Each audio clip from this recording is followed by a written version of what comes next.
I just finished watching the Google Stadia announcement video live streamed on YouTube, and I thought it'd be good. I didn't think it'd be as good as that. I think Google have really hit it out of the park. I've been waiting for a good streaming option ever since I used to try it on live, which was a very similar concept a few years ago, but it wasn't quite there. So you'd buy a little cheap £30 box, it'd sit under your telly, connected to your telly, and then you just buy whatever games you want, and it's all played over the cloud. You don't have to install no games. So to understand what Google Stadia is, you've got to think about Google having all of their servers all around the world, ready to, with all their games loaded on there. So, and to connect to it and play games, you can use any screen you've got. You can use either your Chrome browser, Chromecast, your Android or iOS phone or tablet. So you just connect to it. You don't even need a controller. You can use your PlayStation controller or your Microsoft controller. Just connect to the service. I'm not sure if it's going to be like Netflix, where you've got to pay for a subscription, or if you're going to be able to buy each individual game. They didn't announce that bit for it. But that's it. So you'll be able to click on a link. Within 5 seconds, you'll be in that game straight away. No downloads, no installs. Just pick up that controller, click on the link, 5 seconds later you could be playing the next AAA game. So the example is, so you could be playing a YouTube video, watching your favourite game, your favourite streamer play a game. Bottom of it, just a little link. Oh, let's try this game. Press that link, bang, you're in the game straight away, no messing. I mean, how frictionless is that? It's like Spotify, but for gaming. So on stage, they showed this amazing demo when they went from device to device to device. They went from a phone to a tablet to a Chromebook to an old PC, and they just clicked it straight into the game, the same point that there was, because they were saved on their account. Next, next, next, next, next. It just reminds me of how I'd use YouTube. So I'd be watching a video at home on my television when it's time to go to work. So I'd jump out, jump on the tram, that's it, I'm watching it on my phone on the same part. Just seamless. That's how technology should work, and Google are really striving to get to that same goal. So this makes me think about when Xbox or Sony release their next version of their consoles. So you probably pay £400 for the next version. Why would you do that? If you could play the same games through Google servers without having to pay £400, you can get straight into that game. It's just a bit of a no-brainer. And you wouldn't ever have to buy any technology to go with this. As soon as Google upgrade their servers, you're getting that same upgraded service at your end. So it makes me think about the boundaries for games. So when they released Fortnite, free game, like it or loathe it, it's such a popular game. Millions of people play that every day. It's free, so, but even though it's free, people spend hundreds of pounds on all the in-app purchases. So they took away the burden of having to pay for a game. If you take away having the burden of having to pay for the console, pay for a controller, that opens up so much to so many people. As long as they've got a fast internet connection, they can play that game. So when game companies release these new consoles, they don't make hardly any money off the consoles. I know Nintendo make a bit of money off the Switch, but it's not in their best interest to be releasing console after console. They make their money off the software that they release. So if they don't have to sell you a console, and they could just sell you the software over and over again, their quid's in. So it's definitely in their best interest for game companies to operate this way. And also, they don't make money if you sell that game or if you lend that game to your friend. And also, they don't have to worry about packaging up games, sending them to the store. That's all done away with this, because it's all streaming all the time. And of course, it just kills piracy. No one can copy the games or pop a disc in, because there is no discs. Everything is Google servers. That also does away with people being able to hack it, people being able to cheat on online games. It's the way the whole industry is going to work, because it's in their best interest. So there was one bit of hardware that they announced. So there's a special game controller that's going to work with this service. You can use your Xbox or PlayStation and also a Switch controller, but they're releasing their own controller, but it's going to be for the best experience for the service. So there's going to be a button on there that shares straight to YouTube.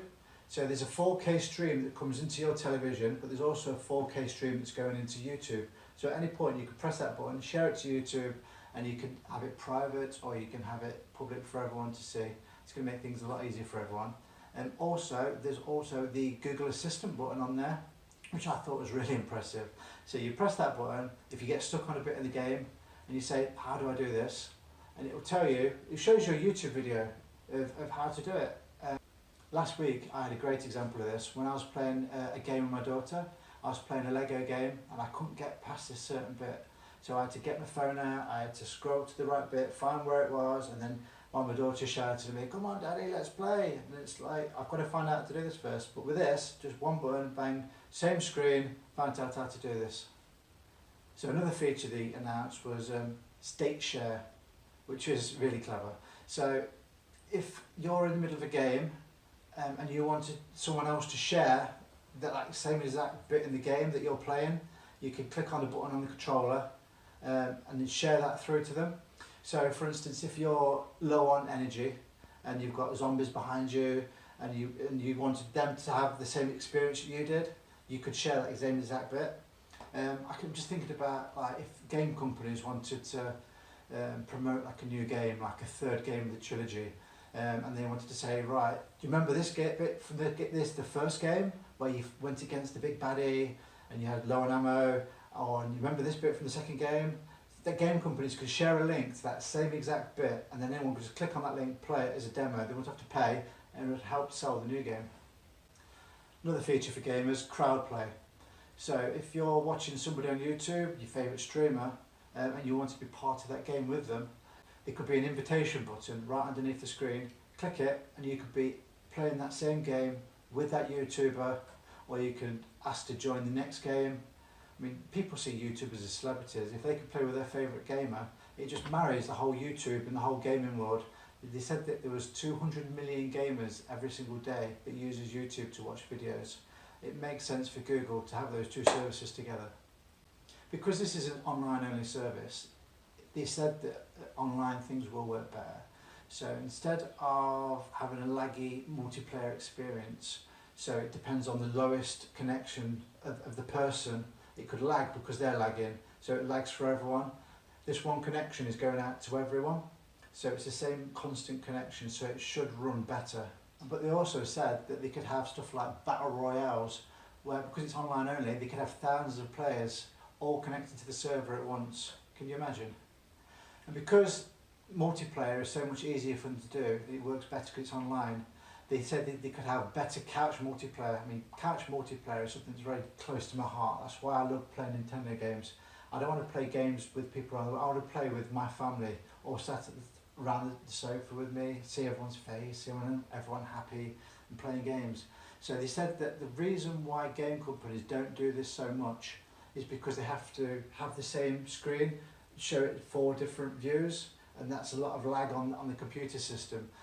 Because this is being designed with such a powerful computer at its base, and it's internet only, it can very easily mirror screens, so couch multiplayer could be very easy for developers to put in their games. And of course, something that gamers all love as well, cross-platform. So even if your friend's got a PlayStation or Xbox, you can still play online with them. So the number one question that everyone will be asking, of course, is a game system. What games does it play? Yeah, I'm not 100% sure about that at the minute.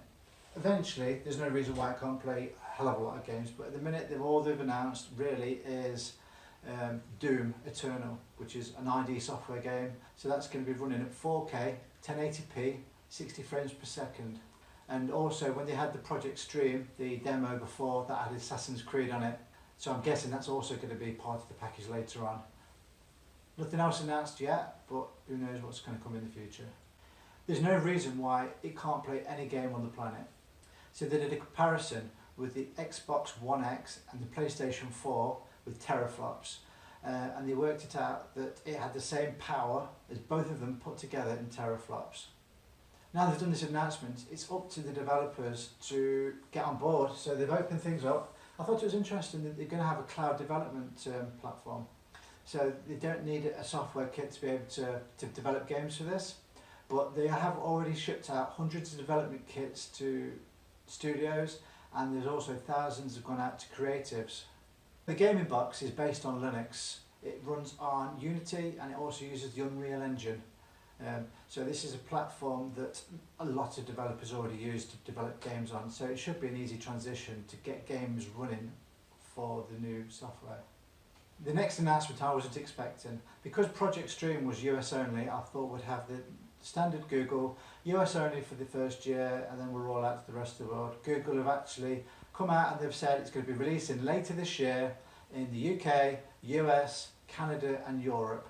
I've never known Google to announce so many countries all in one go, but you have to with gaming. You can't just slowly roll these things out, and I was very impressed to hear that, and I can't wait to try the system out. So when they did the trial for Project Stream, the overall view of it, that it ran really well, not laggy, very playable, and I'm guessing it's just going to get better and better. I can't wait to try it.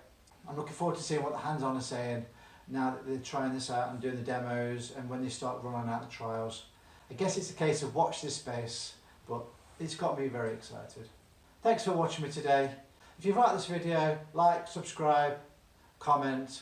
Thank you.